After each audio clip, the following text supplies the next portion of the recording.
What is your name? My name is Ronay. Please spell it. Susanronay. What was your name at birth? Winter. Winter. That was your last name. What was your first name?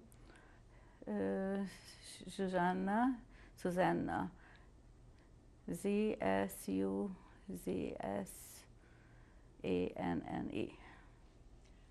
What is your birth date? September 4th, 1925. How old are you? 70. What city were you born in? In Budapest, What country? Hungary. Okay. Mrs. Ronay, please describe what it was like for you to grow up before the war. When I grew up in the war, Before the war. That's, I remember very well. My childhood was really nice. I'm the only child. My parents never have any more children. My parents did everything for me. We was the upper middle class family. And we had a very, very close connection with the family, with my both grandparents, my father's parents, my mother's parents, uncles, aunts, cousins. We was always together, holidays or Sundays. And we had a very nice life in Budapest, a modern life. My father took me to the opera many times. He was my best teacher. He took me to the mountains.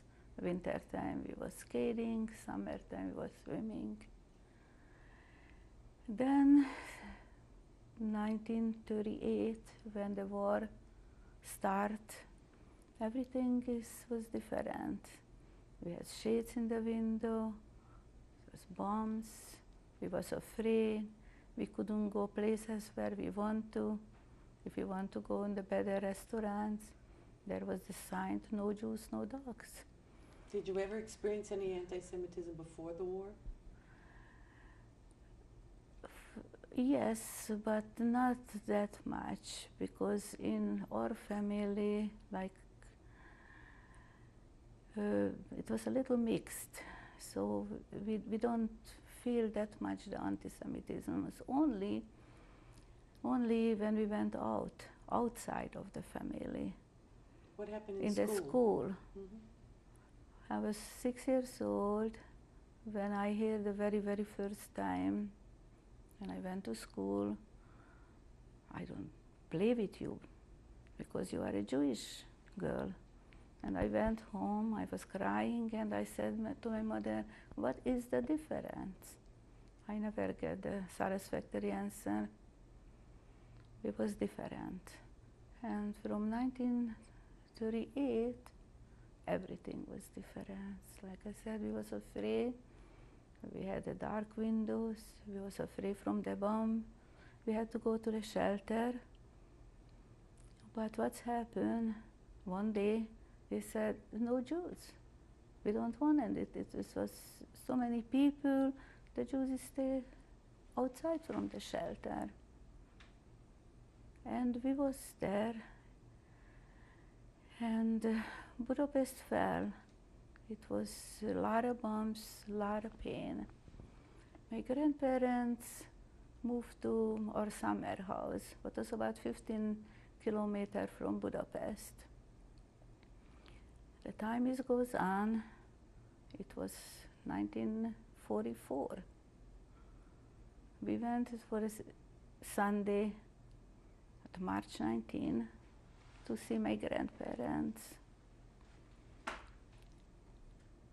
Seems to me it was just a nice spring day, but somebody came from Budapest and they said to my grandfather, Uncle Zuckerman, you have anybody from Budapest? You have the children here, because the Nazis in the train station in Budapest. First we don't believe him, and after my grandfather said, children, go home, just be safe. And we say goodbye to Grandma and Grandpa, and we start to walk to the train station. And then like somebody told me, I had such a funny feeling. I run back, I kiss my grandma, my grandfather, I hold them. I was crying. I mean, like somebody said, this is the last time you see them. You're never gonna see them anymore. So we went back to Budapest, and there we saw, he was right, the man who said so. There was the Germans, there was the Nazis, there was the SS, there was the Hungarian Nazis, they called Nyilas. All over, they are take the Jews. You know, it was Jewish people with the pious, with the beard, with the yarmulke, you know, the Orthodox Jews. They know, they hid them, they right away to transport. There was the transportation. But some miracle happened, we got home. We don't know what's gonna happen now. The next day, there was the papers, we have to move to the ghetto. No more school, no more. It was a terrible, terrible, terrible feeling. And that night, I sit down and I wrote the poetry about my grandparents. The poetry still I have, but it's in Hungarian. That was my best friend, the poetry. I read and I write. I'm still does. Later we understand my grandparents, they took them from that summer place from Erligen. They put them to take them Auschwitz to the gas chamber and they killed them. My father, when did they take them to Auschwitz? Do you know? I'm not sure about the date, but soon after, maybe in May, that was in March, maybe in April or May. 1944. My father had a black background, he was the engineer, so when I was young, he had a factory, and he got the job. It's like worker, you know, like Arbeitsworker, Forstlager worker. And he went to the factory and he took my mother and me alone. Somehow he could do that, miraculously, but he does. He was a very, very good mechanic. So, but there was the people, they took them from all over, they work like munkaszolgálat. I don't know, you heard that words before. That's mean the forced labor camp. My father worked the machine. My mother was working in the kitchen.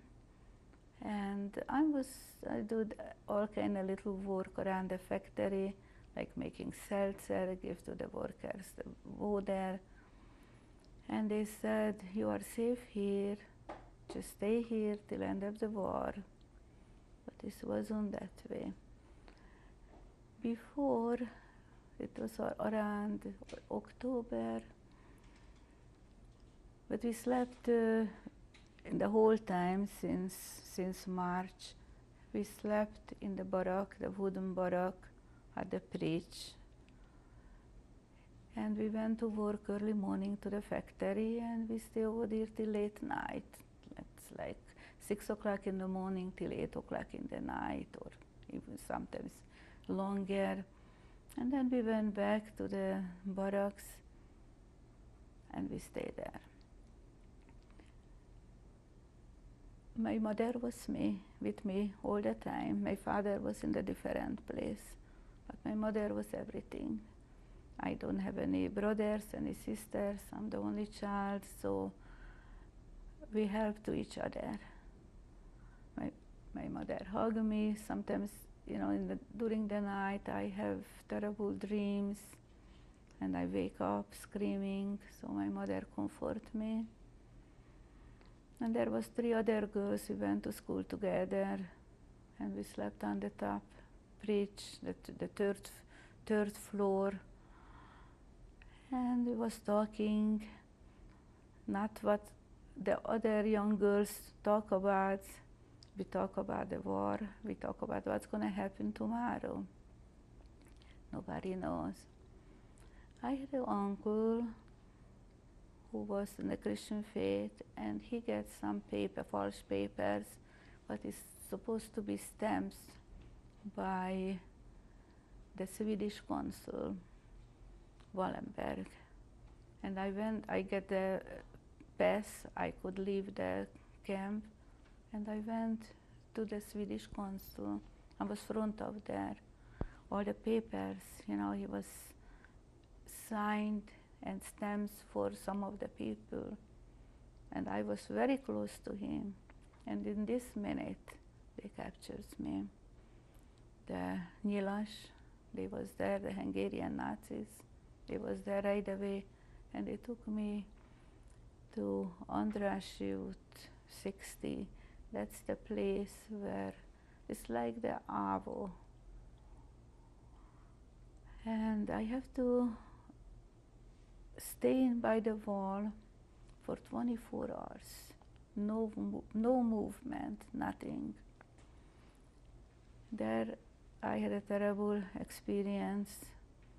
I see young Jewish boys, blonde hair, blue eyes. They was hiding with Christian papers. They took out the pants. They say they are circumcised, and they just killed right over there. I was standing in the blood, but I have to stand for 24 hours with no motion, no movement. Then the next day, it's a big autobus stand by over there, and they call my name. I thought that this is the last minute in my life, but they took me to the other place, and on the bus it was like street women, filthy talk. I felt very uncomfortable, but the most thing was in my mind is my mother doesn't know where I am. It's more than the day already. I just disappear. She doesn't know nothing. She gets sick because the worried. But they took us to that particular building in Budapest, and I have a guts. I went over there with one of the soldiers who was there, and I said, my mother is here in the factory, and I just want to make a telephone call. He looked like, I thought he looks like my grandfather, he had a little smile, and I was a young girl, so he let me to use the telephone. And miracle happened. From the factory, they sent somebody who freed me. I went back to that place, but not too long. After a couple of weeks, that happened, then again the soldiers came, the Hungarian soldiers, SS, Nazis, and they took us to that big factory where was close to the train station. And then they put us to the train. It was the cable cart. 75 people in one cart. We don't know where we're gonna go. We don't know nothing. It's the only thing I know. Thank God I'm with my mother. Without my mother, it's probably, I'm not gonna be here. Were you allowed to take any belongings? Anything? I remember my mother have just what we have on, and my mother took a liver, a goose liver, to that long trip. And we was there because she was working in the kitchen. Somehow she managed to take this. And it was go, and for how long? Very, very, very long. So about 2 weeks on the train. And when they opened the train, it was a lot of people dead. Over there we have a little hole on the bottom where we urinate or move the bowel. But the people get hysterical, the people was hitting each other, the people doesn't know what's happened. Only one girl was very close to me, we was together in school, and she always asked me, Susie, we're gonna go home, we're gonna have home again, what we gonna do, what's gonna happen? I said, don't worry, God help us, we're gonna go home. And my mother held me in her lap all the time, like I was a baby or a little girl. Anyway, we run for a very, very long time. And about 2 weeks later, they opened the door, and I read the sign, Ravensbrück. I never heard about it, I never been in Germany, I never was outside from Budapest.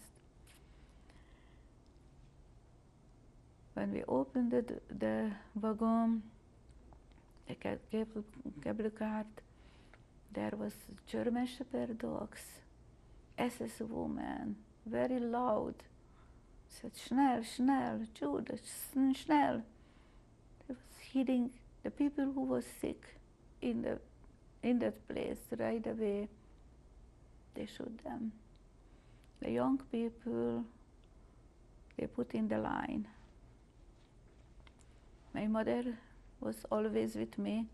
We hold each other's hands, and we stay in the line, the big, big line. I look all around.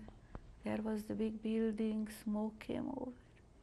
Terrible smell. I said, what is that? We never heard about the crematorium before. That was the first time we see that, we smell that. We know that time. We don't know what's happened, but we saw this. We saw that what's happening. So there is the line was on, and the SS just pointed with the finger, left or right, left or right. And when we were standing over there, all of a sudden, from where, I don't know, a little piece of paper fell down in front of my feet.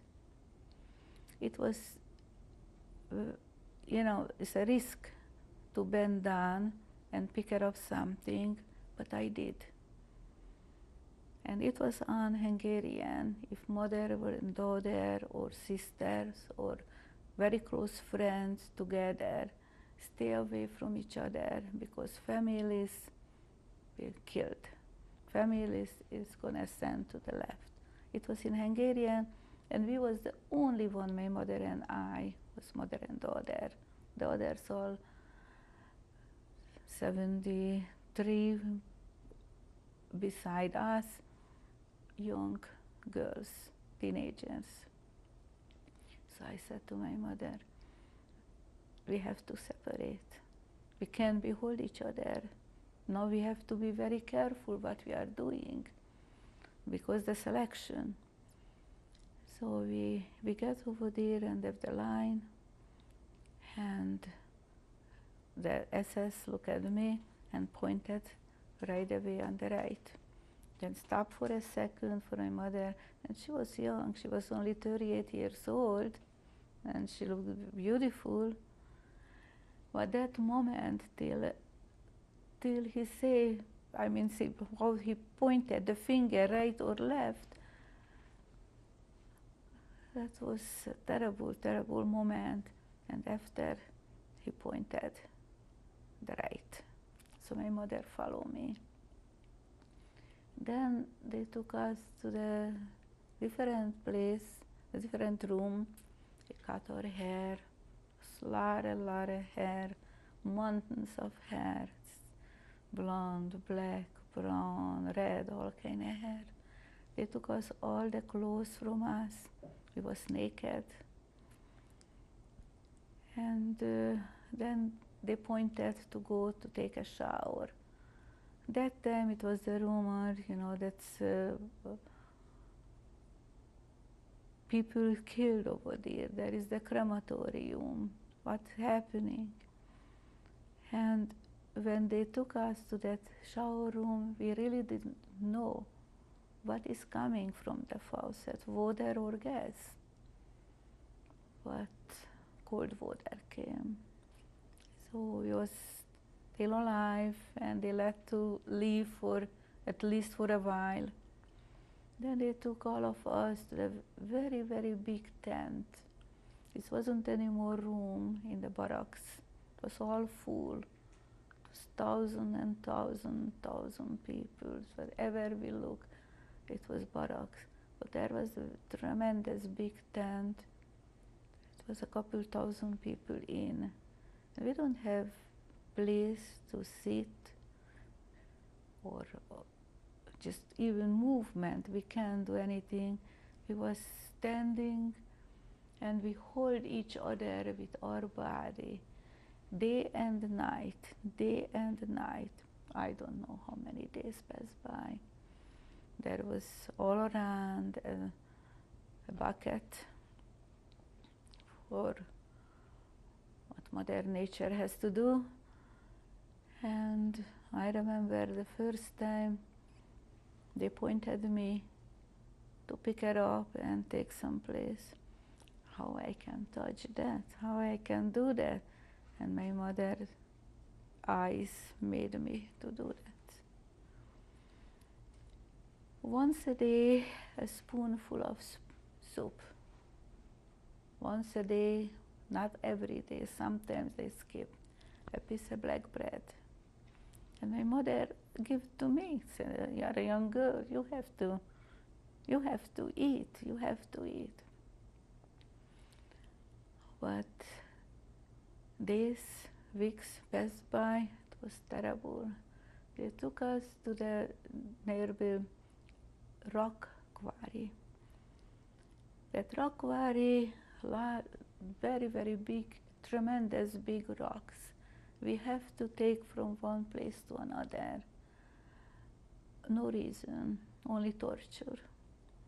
Young girls like me, the inside turn out, bled to death. There was blood all over the place. And right away, who just stop for a minute, or want to sit down, or just pass out, right away they shot them. I was always behind my mother. With our eyes, we helped to each other. We couldn't help to the dying girls. We couldn't help to each other because right away they shot. And Lara, they hit, you have to lay down 25 rubber stick. And the German Shepherd dog was all around, was barking loudly. And if the SS woman said to the dogs, to go over, they bite. I have one bite. It was bleeding. My mother couldn't help me, couldn't do anything. So that went on for a pretty long time. I don't know exactly. We don't have calendar, we don't know, we don't have watch, we don't have nothing. So I don't know exactly how long. But the first time when they said, if somebody wants to go some other place for work, I was the first one who went in. And we're supposed to take in some other place to the next day. And I went to my mother, and she doesn't look all right for me. I hold her head, I touched it, it was very feverish. I said, what are you gonna do? Tomorrow we have to go, so what we gonna do? I'm not gonna leave my mother. I'm gonna go wherever she is, and she's gonna come with me wherever I am. I ran out.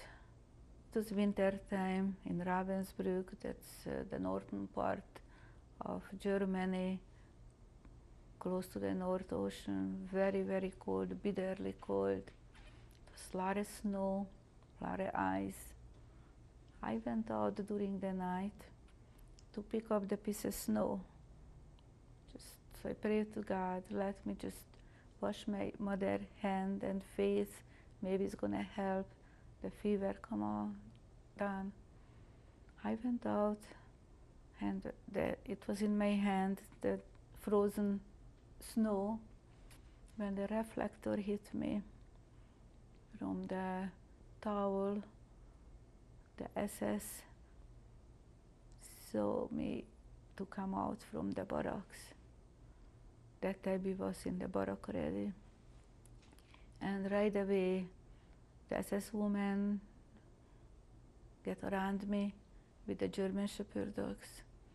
And she was asking, for whom is the snow? What you want to do with that snow? And that was the very, very first time I said my mother is with me. And she's very sick. So that's where I pick up the snow for her. And she called out my mother. And my mother stand over there. She called out that, my friends came over also. They just run out from the barrack. They don't know what's happened. So the SS woman slapped my mother's face. And I get such a anger. I get such pain. I don't let anybody to hurt my mother.